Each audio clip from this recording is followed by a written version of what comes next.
যাও, লোকমান হাকিম আল্লাহর নেক বান্দা ছিলেন, যেমন হাদিসে রয়েছে।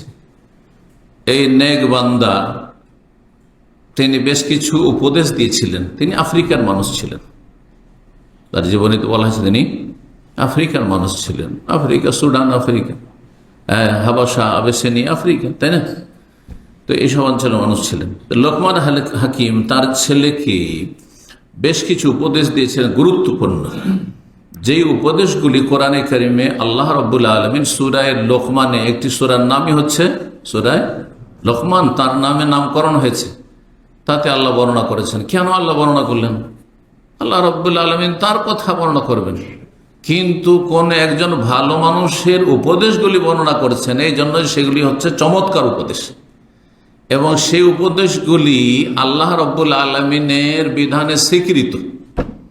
সেজন্য আল্লাহ রব্বুল সেগুলি বর্ণনা করেছেন। যখন রব্বুল আলামিন বর্ণনা করে দিলেন, তখন সেগুলি আর লোকমান হাকিমের কথা থাকলো না, তা কার কথা হয়ে গেল? কালামুল্লাহ, আল্লাহর বাণী। সেগুলি আল্লাহর বাণী। সুতরাং লোকমান হাকিমের উপদেশের আলোকে যেই কথাগুলি স্বয়ং রব্বুল আলামিনের, যেহেতু কোরআনে কারিমে আল্লাহর কালামে আল্লাহ স্বয়ং বর্ণনা করেছেন, সেই উপদেশগুলি সেগুলি হচ্ছে ওহীর উপদেশ, আসমানি সিলেবাস। এখান থেকে আমরা 6টি তরবিয়তি উপদেশ নিতে পারি। এই 6টি পয়েন্ট আপনাদের সামনে আজকে বর্ণনা করব। এই 6টি উপদেশে আকীদা শামিল রয়েছে, ইবাদত বন্দেগী শামিল রয়েছে, আখলাক চরিত্র আচার আচরণ শামিল রয়েছে। আর এই 3টি সমষ্টি নাম হচ্ছে ইসলাম।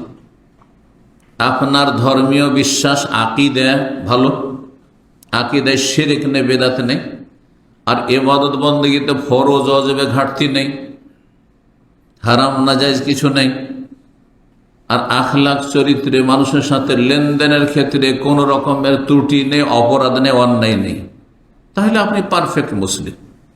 উদখুলু ফিস সিলমি কাফা, ইসলামে পূর্ণরূপে আপনি